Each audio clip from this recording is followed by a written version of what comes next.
Hello everyone. आज मैं आपको अपने इस वीडियो में एक छोटा सा इलेक्ट्रिकल सर्किट सॉल्व करके दिखाने जा रहा हूँ। क्वेश्चन बहुत इंपॉर्टेंट है। इस क्वेश्चन को अगर आप सॉल्व कर लेते हैं तो आपके कई सारे कॉन्सेप्ट्स बहुत ज़्यादा स्ट्रांग हो जाएंगे। खासकर से अगर आप देखेंगे जब इस क्वेश्चन को हम लोग सॉल्व करेंगे तो वहाँ पे आप एक तो करंट डिवीजन रूल का बहुत अच्छा एप्लीकेशन देखेंगे। दूसरा एप्लीकेशन आप देखेंगे कि कैसे केवीएल को अप्लाई किया जाता है। तो बेसिकली क्या है, प्रॉब्लम बहुत सिंपल है, लेकिन यहाँ से आपको काफ़ी चीज़ें सीखने को मिलने वाली है। अगर आपको वीडियो अच्छा लगे तो ज़्यादा से ज़्यादा तक लोगों तक शेयर करिएगा। और अगर आप इलेक्ट्रिकल फील्ड से जुड़े हुए हैं तो आप मेरे इस चैनल को सब्सक्राइब कर लीजिए, क्योंकि आने वाले टाइम में मैं जल्द ही इलेक्ट्रिकल का पूरा चैप्टर वाइज कंटेंट यहाँ पे आपको प्रोवाइड करूंगा। अब हम लोग अपना न्यूमेरिकल स्टार्ट करते हैं। यहाँ पे आपसे पूछा गया है कि 2 एम्पियर का जो करंट सोर्स है इसके क्रॉस वोल्टेज कितना होगा, और ये सर्किट आपको ऐसे दिया हुआ है। यहाँ पे रेजिस्टेंस की वैल्यू 1 ओम, 3 ओम और 6 ओम दी हुई है। अब इस क्वेश्चन को सॉल्व करने के लिए बहुत सारे तरीके लोगों के पास हो सकते हैं, लेकिन मैं आपको इस क्वेश्चन को जिन तरीके से सॉल्व करके दिखाता हूँ शायद वो one of the best method है इस सर्किट को सॉल्व करने के लिए। अब हमें यहाँ पे क्या निकालना है, यहाँ पे जो वोल्टेज होगा, कहाँ पे जो ये करंट सोर्स लगा है इसकी वैल्यू निकालना है ये। ठीक, मतलब अगर हम मल्टीमीटर या वोल्ट मीटर यहाँ पे लगाए तो वोल्टेज की रीडिंग क्या आएगी, हमारे पास ऑप्शन क्या है 0, 2, 3 एंड 6 वोल्ट। ठीक, अब इसको सॉल्व करते हैं। कैसे सॉल्व करना है भाई, सॉल्व करने के बहुत सारे तरीके हो सकते हैं। पहले अगर केवीएल लगाएं तो अगर केवीएल हमें लगाना है तो हम इस लूप में केवीएल लगा सकते हैं। तो इस लूप में केवीएल लगाने के लिए हमें क्या नहीं पता है, करंट नहीं पता है भाई। हमें पहले क्या करना पड़ेगा, करंट को आइडेंटिफाई करना पड़ेगा। ठीक है, स्टेप बाय स्टेप करते हैं तो प्रॉब्लम बहुत आपको इजी लगेगी। नहीं तो अगर आप ऐसे ही स्टार्टिंग में मतलब ये चीजें क्लिक नहीं कर पा रहे तो आपको ये प्रॉब्लम बहुत टिपिकल लगेगी। आप नहीं सोच पाएंगे कि कहाँ से इसको शुरू किया जाए। तो बेसिक्स जो मैंने आपको बता रखे हैं उन्हीं पे जाना है और उन्हीं से क्वेश्चन को सॉल्व करना है। तो यहाँ पे भाई अगर हम बात करें इस लूप में केवीएल लगाएंगे, ये एक हमारा स्टेप हो सकता है इस क्वेश्चन को सॉल्व करने के लिए। या इस लूप में जब केवीएल लगाएंगे तो हमें किसकी जरूरत पड़ेगी, वोल्टेज और करंट की या रेजिस्टेंस की। ठीक, तो रेजिस्टेंस तो हमें पता है, लेकिन इसमें करंट हमें आइडेंटिफाई करना है। तो भाई देख लेते करंट। तो यहाँ पे हमें करंट पता है कितनी है, 2 एम्पियर, लेकिन हमें यहाँ पे करंट और यहाँ पे करंट नहीं पता है। ठीक, वही चीज हमको क्या करना है, आइडेंटिफाई करना है। तो इसके लिए मैंने आपको बहुत बेसिक बताया था। क्या बताया था कि इसमें मान लो करंट क्या है, ये I1 है और इसमें करंट क्या है, I2 है। ठीक, और अगर ये एक करंट 2 एम्पियर करंट है, ये दोनों क्या है, पैरेलल ब्रांच हैं, ये दोनों क्या है, समांतर क्रम में लगे हैं। तो करंट क्या होगी, डिवाइड होगी। इसके लिए हमने आप सभी से डिस्कस किया था CDR, इसको क्या बोलते हैं, करंट डिवीजन रूल। अब भाई ये क्या कहता है, करंट डिवीजन रूल को मैं आपको यहाँ पे एक्सप्लेन कर देता हूँ। वैसे मैंने इसके ऊपर भी वीडियो बना रखा है। अगर ये दो रेजिस्टेंस हैं, दोनों पैरेलल में लगे हैं, और यहाँ पे टोटल करंट I आ रही है, और इसमें करंट क्या है, I1 है, और इसमें करंट क्या है, I2 है। इसका रेजिस्टेंस क्या है, R1 है, और इसका रेजिस्टेंस क्या है, R2 है। तो अगर हमें I1 निकालना है तो हम लोग डायरेक्ट निकाल सकते हैं। I1 निकालना तो इसके उल्टा वाला रेजिस्टेंस रखेंगे, R2 upon R1 plus R2, नीचे क्या होगा, योग होगा, और इसको टोटल करंट से मल्टीप्लाई कर देंगे। ठीक, आपको डायरेक्ट फॉर्मूला अप्लाई करना है, आपको और कोई मेथड नहीं लगाना है, क्योंकि और कोई मेथड से जाएंगे तो आपको टाइम यहाँ पे ज्यादा लगेगा। ऐसे हमें अगर I2 निकालना है तो I2 दो तरीके से निकाल सकते हैं, I माइनस I1 कर सकते हैं, या फिर I2 हमें निकालना है तो इसके उल्टा वाला रेजिस्टेंस यहाँ पे रखेंगे, R1 upon R1 plus R2, नीचे वही रहेगा, और मल्टीप्लाइड बाई टोटल करंट। तो इसको बोलते हैं करंट डिवीजन रूल। इसको हम लोग अप्लाई करके यहाँ पे I1 और I2 की वैल्यू निकाल लेते हैं, क्योंकि टोटल करंट हमें पता है 2 एम्पियर। तो भाई अगर आप I1 निकालेंगे तो I1 डायरेक्ट हम लोग लिख लेते हैं, I1 निकालना है, I1 इस वाले रेजिस्टेंस में, तो इसके उल्टा वाला रेजिस्टेंस ऊपर रखेंगे 6, नीचे का रहेगा दोनों का समेसन 6 + 3। ठीक, और टोटल करंट कितनी है, 2 एम्पियर। बहुत इजी ना, देखो एक लाइन में I1 निकल आया।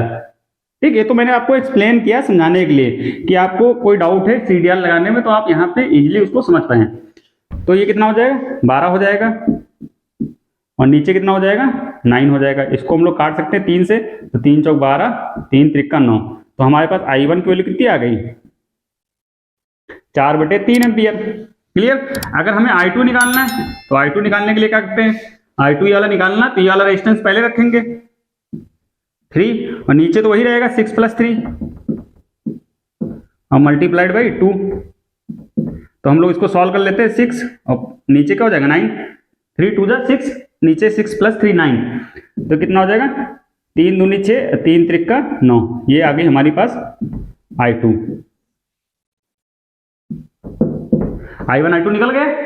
अब अगर I1 I2 निकल गया तो हम क्या करेंगे, हमें निकालना है इसके क्रॉस वोल्टेज। उसकी वैल्यू हम मान लेंगे E है या V मान लेंगे, कुछ भी मान सकते हैं, और हम सिंपल से लगा देंगे इसमें KVL। तो KVL मैंने आपको कैसे बताया लगाने के लिए, KVL अप्लाई कर देते हैं। कौन से लूप में, लूप का नाम दे देते हैं A B C D E F। ठीक, तो यहां पे KVL अप्लाई करेंगे किस लूप में, A B C D E F A। जो बाहर वाला लूप है उसमें हम लोग अप्लाई करेंगे, आप अंदर वाले लूप में भी अप्लाई कर सकते हैं, इसमें कोई दिक्कत नहीं। अभी मैं आपको दोनों में करके दिखा देता हूं, दोनों से आंसर क्या आएंगे, सेम आएंगे। तो यहाँ पे जब KVL लिखेंगे तो माइनस से प्लस गए तो क्या होगा, प्लस का E। करंट की दिशा में जा रहे हैं तो माइनस का 1 मल्टीप्लाइड बाई करंट कितनी है 2, भाई यहाँ पे तो करंट हमें दी है ना 2 एम्पियर। और फिर यहां से करंट की दिशा में जा रहे हैं तो माइनस का 6 मल्टीप्लाइड बाई करंट I2 के लिए कितनी आ गई 2/3 इक्वल टू क्या हो जाएगा 0। तो यहां से हम E सॉल्व करके निकाल लेंगे। E इक्वल टू क्या हो जाएगा 2 और प्लस इसको अगर हम लोग काट देंगे तो 3 दूनी 6 और प्लस 4। ठीक, तो कितना आ जाएगा 6 वोल्ट। हमारा आंसर यहाँ पे फाइनल आंसर क्या है 6 वोल्ट। ठीक, मेरे हिसाब से आपको कोई डाउट नहीं होगा।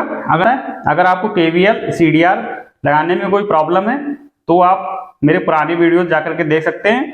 वहां पे मैंने आपको डिटेल्ड तरीके से स्टेप बाय स्टेप कैसे अप्लाई किया जाता है, कैसे लगाया जाता है सर्किट, इसके ऊपर मैंने ऑलरेडी कई सारे न्यूमेरिकल्स सॉल्व करा करके वीडियो बना रखे हैं। वो वीडियोज भी आप जाके देख सकते हैं, आपके सारे डाउट्स क्लियर हो जाएंगे। अब हम लोग बात करते हैं कि भाई हमने आपको बताया था चाहे आप इस लूप में लगाएं या फिर इस लूप में लगाएं, दोनों में आंसर क्या आएगा, सेम आएगा। तो हम दूसरा लूप ले लेते हैं। लूप कौन सा है, A B E F A, मतलब ये अंदर वाला लूप, ये वाला लूप। ठीक, इसमें भी लगा लेते हैं। माइनस से प्लस गए तो माइनस से प्लस जाते तो वैल्यू क्या आती है, प्लस का E। ये तो वही रहेगा, माइनस का 2 मल्टीप्लाइड बाई 1 बाई वोल्टेज, यही निकलेगा ना, V इक्वल टू IR। यहां पे रेजिस्टेंस कितना है 3 और करंट कितनी है I1 कितनी निकली है 4/3 इक्वल टू 0। क्लियर, ये I1 करंट इसमें हमें दी हुई है, तो I1 कितनी हमने निकाली यहाँ पे कैलकुलेट करके 4/3 और मल्टीप्लाइड बाई इसका रेजिस्टेंस कितना है 3। तो यहां से E की वैल्यू कितनी आ जाएगी 2 प्लस ये 3 3 कट जाएगा तो ये 4 ही बचेगा 4, तो कितना आ जाएगा 6 वोल्ट। तो E की वैल्यू कितनी आ गई 6 वोल्ट। तो अगर आप KVL चाहे यहां लगाएं चाहे यहां लगाएं, अगर आपके कॉन्सेप्ट स्ट्रांग है तो आप कभी भी कोई मिस्टेक नहीं करेंगे।